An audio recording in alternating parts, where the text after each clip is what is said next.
अस्सलाम वालेकुम भाई। मैं भाई वैसा चंगा भला लत्त कट्टी गई है मेरी शुगर की वजह तो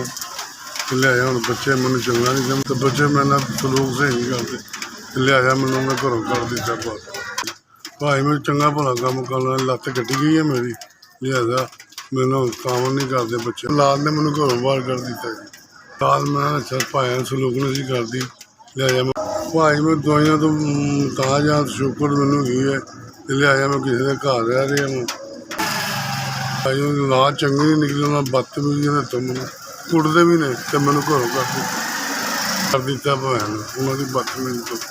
वड्डा पुत्र मैनू बड़ा मारता सी चपेरा जी पूरा मार लिहाजा मैनू मैं मेरी भैन मदद की है थोड़ी बहुत बहुत मेहरबानी होएगी थोड़ी बहुत मेहरबानी होएगी।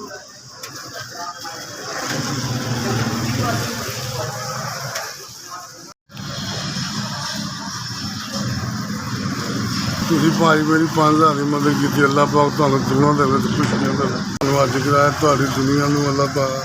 ਤੁਹਾਡੇ ਬੱਚਿਆਂ ਦੀ ਤੰਦਰੁਸਤੀ ਰੱਖੇ ਤੁਸੀਂ ਬਹੁਤ ਮੇਰੀ ਮਦਦ ਕੀਤੀ 5000 ਦੀ ਅੱਲਾਹ ਤੁਹਾਨੂੰ ਦੁਨੀਆ ਦੇਵੇ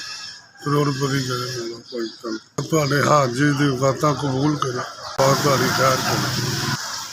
SBS ਤੁਹਾਨੂੰ ਅੱਲਾਹ ਪਾਕ ਇਹਨਾਂ ਨੂੰ ਦੇਵੇ ਤੁਸੀਂ ਥੁਰ ਕੇ ਨਾ ਬੈਠੋ ਅੱਲਾਹ ਪਾਕ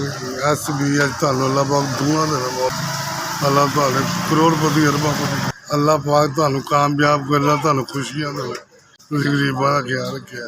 अल्लाह तुहानू दुआ देवे SBS अल्लाह पाक तुहानू खुशियां देवे SBS अल्लाह पाक तुहानू तरक्कियां देवे अल्लाह तुहानू खुशियां देवे।